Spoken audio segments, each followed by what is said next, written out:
Thank you so much for joining us. The very first question that we have for you, madam, is that BGMEA is the largest textile association in Bangladesh with more than 2,000 members. How did your members respond to the project? Thank you for giving me the opportunity. Not all the members joined in, but whoever has joined in has individually also given us positive feedback about the project. And do you feel that they are participating in the project with the same kind of enthusiasm that you would like them to have? No, I think everybody joined in voluntarily, and I think sustainability is a discourse where everybody wants to be a part of. So everybody has participated in it freely, and there was no compulsion on anyone. So I think it's remarkable that people actually came forward and wanted to be a part of it. So, what did you expect from the project, and do you feel that your expectations have been fulfilled? Well, I think everybody is happy with the project. It's just that I think COVID-19 has taken us to another reality where we have to reevaluate the concept of sustainability, which now should also be linked to lives and livelihoods. So I think we would like a different twist to it. We would like to insert more discussions on how to make this sector, especially, more relevant and contemporary. So I think, a little bit of alignment with the SDG goals, and of course, getting GRI to do their work and including them would be of adding substantial value to the project.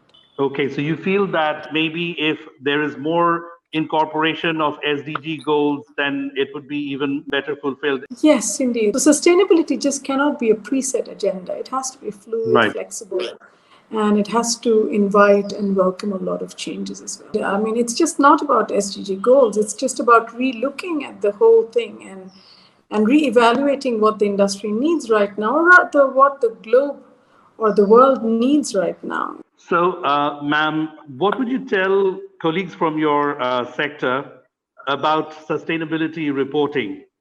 How would you encourage them? I think sustainability reporting and self-reporting are critical at this point of time. I think self-assessment is needed.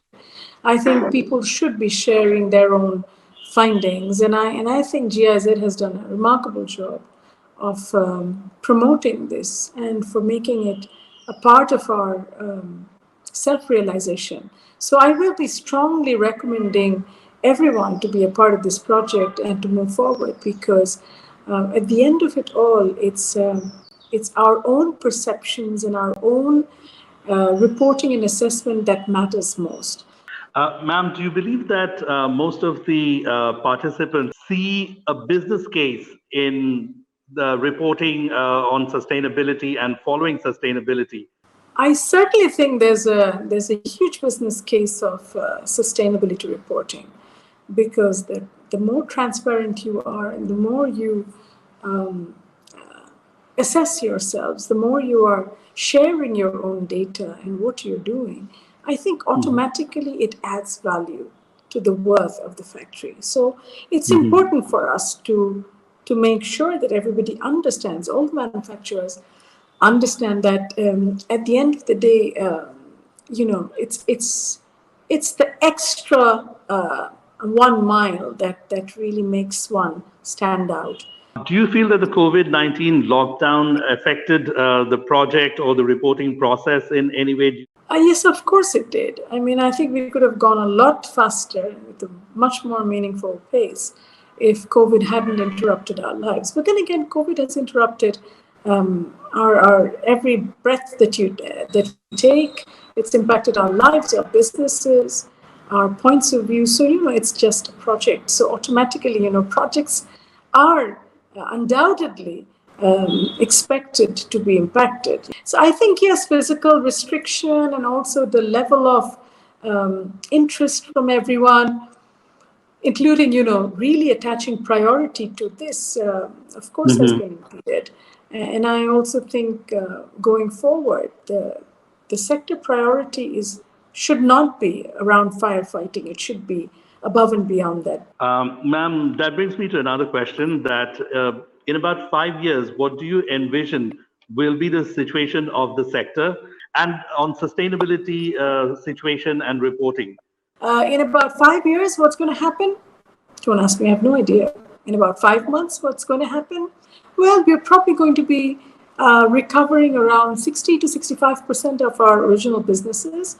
And by maybe spring of next year, we should be up to about 80% at the max. I think the whole conversation about growth has to be rephrased. Growth is just not about value. Growth is about also being able to be in touch with the reality.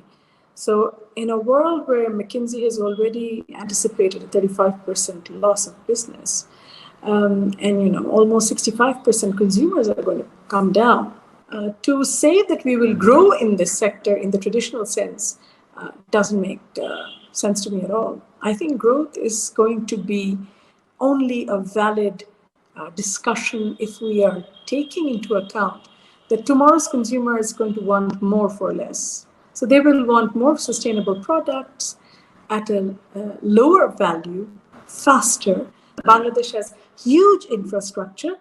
So it's important for us to make sure that we understand that we will be growing in sync with tomorrow's consumers' needs. So I think what we need to focus on is our ability to retool our industries, to address post-COVID reconstruction requirements. We will, of course, need a lot of lean manufacturing, a lot of value addition, aligning with sector diversification, which is in sync with our current situation. And of course, reskilling our workers.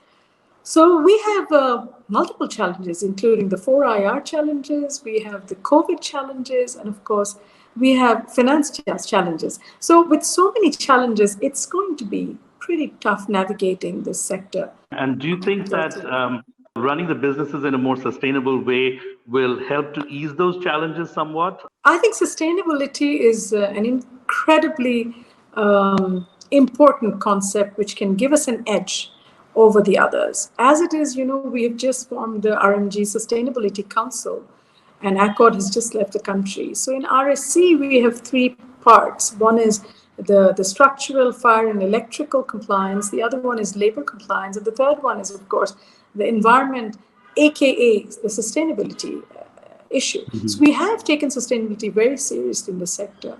And as far as we're concerned, there are great factories which are already doing a lot.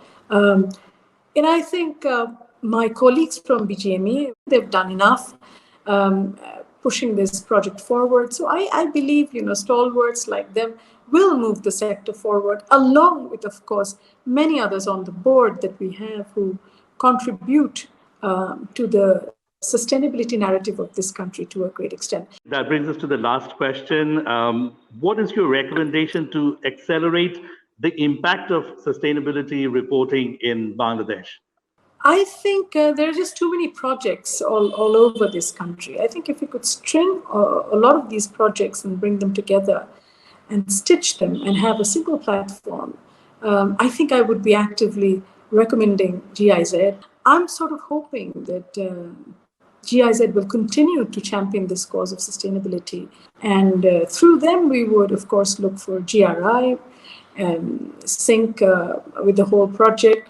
And also, I think a new discussion on lives and livelihoods.